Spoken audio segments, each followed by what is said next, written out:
right, welcome back to the Nexus Podcast. Pedro Umbelino, Principal Research Scientist at Bitsight, is my guest. We're in San Francisco at RSA Conference, and Pedro is doing a talk this week that has absolutely the best title of all the sessions I saw on the agenda, Blowing Up Gas Stations for Fun and Profit. So we're going to talk about this research. Welcome. Thank you for doing this. Thank you for having me. Yeah, the title is an homage to the famous paper. Absolutely, Smashing the Stack for Fun and Profit. But yeah, thank you. Tell everybody a little bit about kind of your day-to-day at Bitsight and research team. My research team. Yeah, so we have a very big operation at Bitsight. For deliver what we do, we scan the internet every day. Like we had to develop our own internet scanner just because of how big the operation is. Okay. We scan more than 4 billion IP addresses. So the entire IPv4 address space and plus 600 or something million IPv6 addresses. Sure. So we see a lot of stuff. And some of the stuff that we see shouldn't be online. So it's a recurrent problem, right? Part of those systems that are online are ICS devices. They, as you know, they are not very, fond of being scanned. So we have to be extra careful doing that.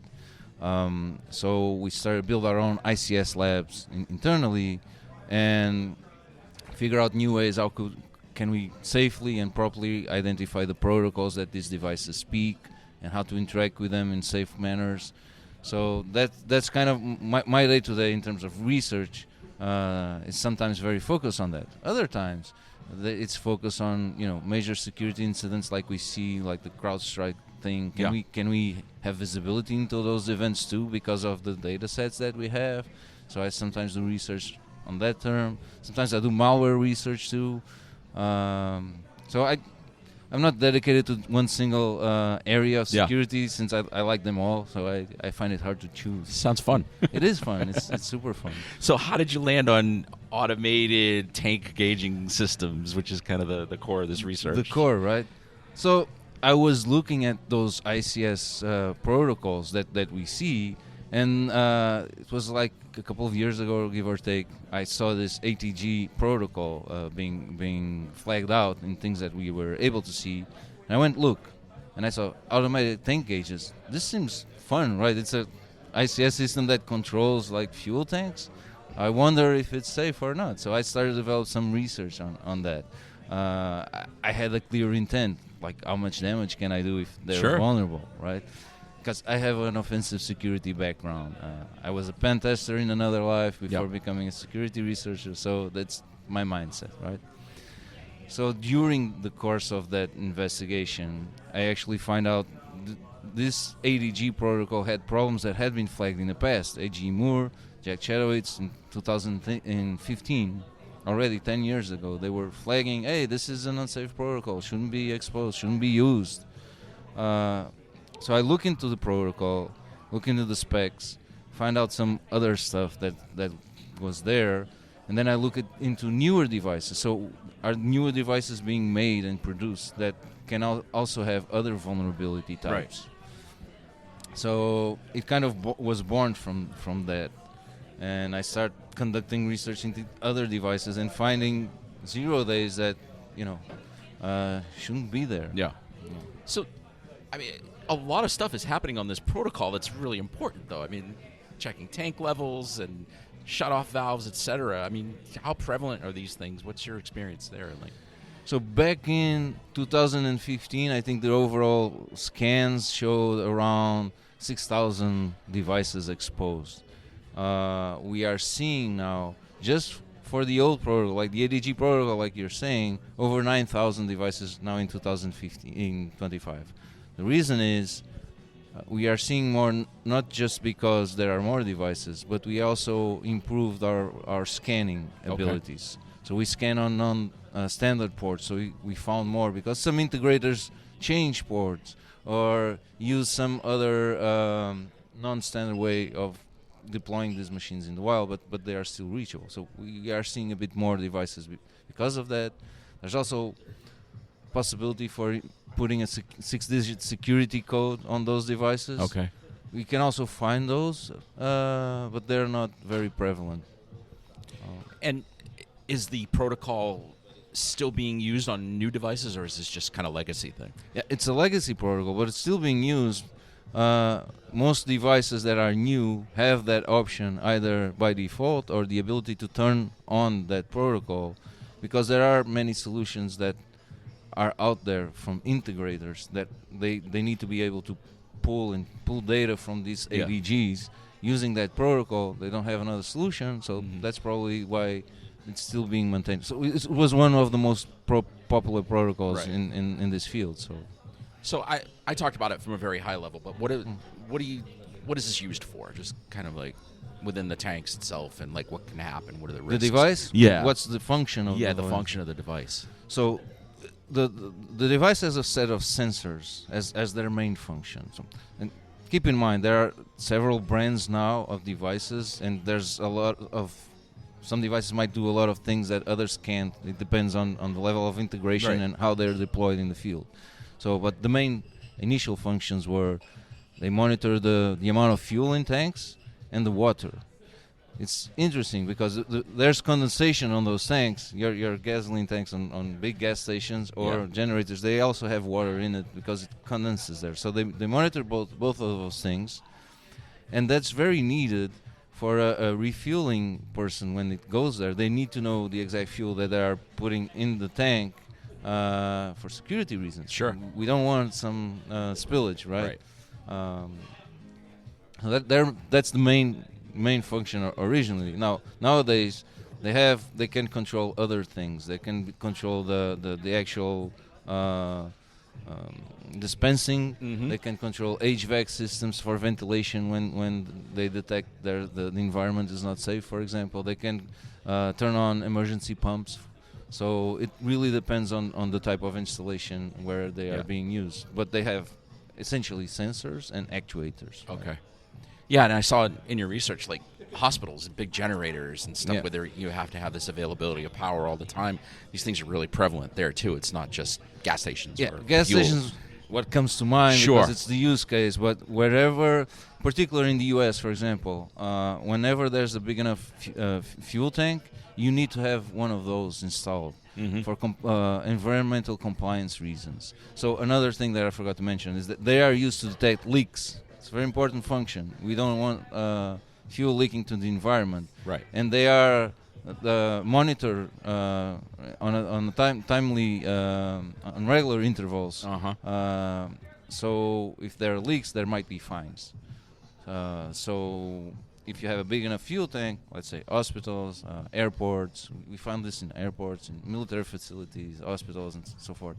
So, yes. So it's a compliance, a regulatory. It's a compliance regulatory. Yeah, and it's usually, if you think about buildings or infrastructure that needs a big backup generator, they're usually part of our critical infrastructure. Yeah, right. Because they need to be able to continue to function when the power goes out. So take me inside the research a little bit. Were the main problems in the protocol itself or the device itself, or a mix of both? Tell me. Yeah. So about the protocol itself, this is a very old and legacy protocol. If you read the specifications and you used to read like this type of documentation, you understand this is something that was designed for the serial port. It's a serial port protocol, right? As time went by and there was this need to connect everything to the internet to be faster in the logistics process, it feels like they just grabbed the serial protocol and they put a TCP IP capability on top, like straight. What can possibly go wrong, right? You just open a serial port to the internet via an IP address and port pair. So that's one of the issues, because it wasn't designed with security in mind. It's just they were designed for just work, to be simple and to be able to work and all the functions that the device needed to do be accessible through this protocol. That's part of the problem. Now, on newer devices, they have some inheritance of these problems. Some devices do filter out some of the functions that you can do within the protocol. But then, you add a web server, you add capabilities to send emails when, the power or the fuel runs out. You add a bunch of things that are useful, but they are also increasing the attack surface. So there's more to explore. As an attacker, you have a bigger playground. More ways in. Yeah, more ways in. So, I mean, you think about ICS attacks on OT, etc. A lot of them seem theoretical, but these seem pretty practical. Yeah. Well, there's been some discussions on things that we speculate that might happen and others that might not happen. And that's part of what I was going for with this research was, okay, I do think we have an obligation or at least this is what I think. I think I have an obligation as an offensive security researcher to explore the worst possible scenario and try to make it happen. That's the only way I can demonstrate the problem, and the only way I can understand how an attacker with bad intentions will try to exploit this situation, right? So I aim for the worst all the time. Sure. And during that, I thought it will be very powerful narrative if I was able to achieve physical damage. Hence the title, Blowing Up Gas Stations. That was what I was trying to do. And it turns out that the fact that these devices also interact with other peripherals that are usually connected through relays on that board. Okay. It turns out that if you mess around with the relays, like turning them on and off really, really fast, they will damage themselves or the peripherals they're connected to. So that's the demonstration of physical damage that's possible through a cyber attack in this case. So, in order to attack these, how much would an attacker need to know about the protocol and these devices? The attacker would need to know how to read. So he needs to read the protocol specification. And be creative. So it's not very hard. It's definitely not very hard. If you exploit a vulnerability that's beyond the protocol on the device, and you get root access, you get administrative access on the device, you can do pretty much everything. So you just have to have an understanding of what the device is controlling or not, and have this, turning the relays becomes easy. But even in the old protocol, there are ways to make the relays turn on and off, although it was not by design, but there are ways to achieve that. Right. I mean, it's too late now, but is this something that should not be connected to the internet? Well, I mean, I understand why. Yeah, I mean, it's pretty obvious they shouldn't be connected. Not like this. No, right. Not exposed like this. So there's always this need to be expedite in our processes, and this temptation to connect everything to the internet. But I don't think this was really well thought out. Mm-hmm. So. And is the opportunity more for a disruptive attack, or can you be actually destructive? I know you mentioned like some of the environmental risks, etc. But there's many different scenarios, and I'm actually not very concerned that gas stations will start to blow up left and right. I don't think that will happen. There's definitely a chance that this might happen because an attacker can increase the probabilities of something bad happen in an attack. But it's way more easier just to disrupt the device itself. Because you disrupt the device, if you think about gas stations, like the scenario of disabling the device in a gas station. The gas station has to stop operations because this device is needed to monitor and compliance controls, right? So if a gas station stops, and then another stops, and then another stops, how would that play out? In fact, if you think about it, we know how it plays out. Like, go back to the Colonial Pipeline thing, right? That's the one that comes to mind. Yes. It's easy to understand how it played out. Like, no gas station was affected. They shut down the pipeline. Gas stations, they had fuel for 2-3 days, even 4 days in some cases. Sure. Why did the fuel run out? Because of people, right? People panic. People rush. And gasoline in plastic bags. Exactly. And, toilet paper, who knows? We do unforeseeable things under panic.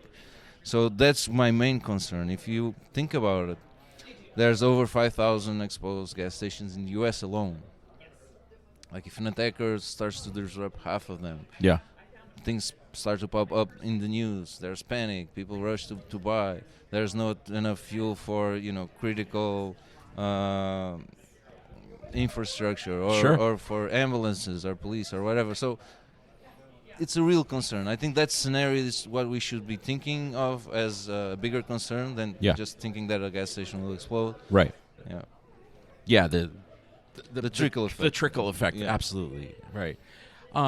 So from remembering from your research, looking at the protocol itself, it seemed like it was pretty wide open. A lot of kind of exposure by default. Is that accurate? Explain some of the security issues you found in the protocol. Yeah, that's an accurate statement. So the protocol does what it aims to do, which is allow a device that connects to the serial port to control the device. Sure. Right. So it's there. It wasn't designed with security in mind. There is, however, a security code that can be enabled in the protocol. My explanation for the fact that this is not widely used is that, first of all, it's a fixed 6-digit security code, so it's very hard for a person to try them by hand, but Right. for a computer it's not really a challenge. It's easy, yeah. And I don't know how it works in most devices to set up this code, but I do know in some devices, at least in documentation, you actually have to open up the device and turn on a dip switch. Okay. So the security code becomes active. This is a very cumbersome process. It if sure you think is. about it. So it's probably easier for the guy that's installing the system just not use it at all. Mm-hmm. And that's, I think, one of the reasons I don't see a lot of them with security codes out Right. there. But even so, I mean, it's 999,000 It's combinations. It's not bad it's not for a real computer. security Right. anyway. But Right. So you said that I believe 6,000 were exposed online. Is this a simple Shodan search? I mean, how are you fingerprinting them? we do see more than 9,000 today. Okay, 9,000. Okay. You can use like simple Shodan queries to find out probably at least half of them. Okay. There are other queries and probes that we run, given that we develop them inside our ICS lab. Mm-hmm. But we didn't publish a lot of details on how we are doing it. Yeah. I don't think it serves no purpose. We help other organizations to fingerprint if they ask and reach Sure. out. We're not trying to hold on this knowledge. We're actually proactively sharing it, but only with folks that need to know. Right. So is there an opportunity to password protect these things on top, aside from the 6-digit code, or is that it? No, at protocol level, that's it. That's it. There's no other defense. Okay. You have to, move out the defenses to the router firewall side if you want. Do some allow lists on the IPs that need to communicate with that device. If you're if there's nothing else to do and you cannot easily change to another solution, Mm-hmm. there's at least that. Is it very safe? No, we all know Right. it isn't, but it's better than nothing. It's better than nothing, yeah. But at some point, the owners have to reassess their solution Mhm. and the integrator solution, how they are pulling the data out Right. from the gas tanks. So from an ecosystem point of view, I would imagine a lot of vendors are affected and a lot of different implementations. What did you find in that respect? So the vulnerabilities I found in newer devices, they were in 6 different systems and 5 different vendors. Okay. There's another vendor I also notified on other vulnerabilities that we found since then. So it's a general issue, I would say. Yeah. It's not one vendor issue, and it's a shared problem with ICS systems. If you talk to folks that do ICS research, we keep ending up seeing these same problems Sure. in security-wise, the same classes of vulnerabilities and so forth. Mm-hmm. And so what are some of those classes of vulnerability you see kind of popping up? So you see hard-coded credentials, like super administrator accounts that have this hidden credential to make it easy to someone to fix when probably the owner makes a mistake. Right? Okay. So they want to remotely connect and fix that mistake. And they do it in a secure way with a hard-coded credential.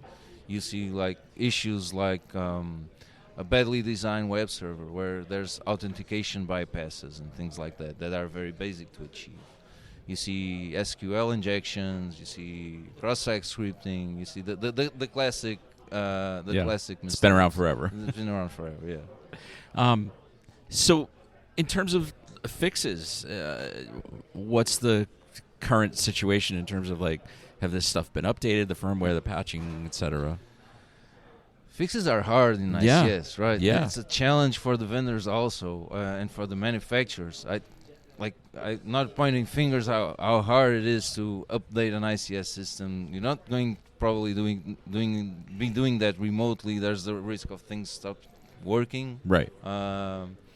So from the vulnerabilities that were published, some of them have fixes.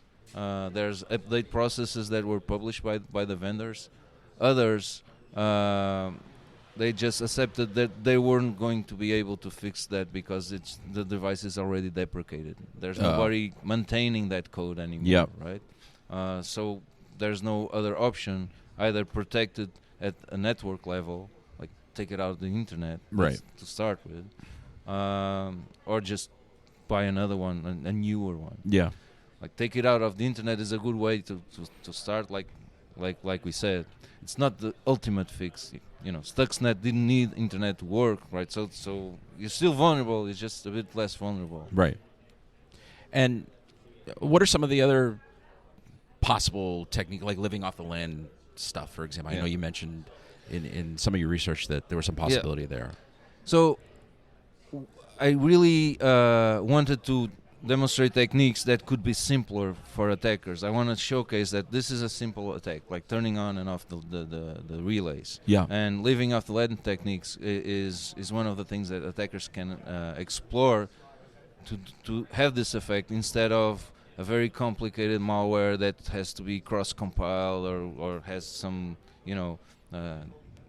different architecture for different systems. So Sure. you need different binaries and it's a mess. So I didn't want that. I wanted to demonstrate, okay, if you connect to this and you run a script, you can have this effect just with a script. You don't need nothing fancy. Okay. So that was the point of the demonstration.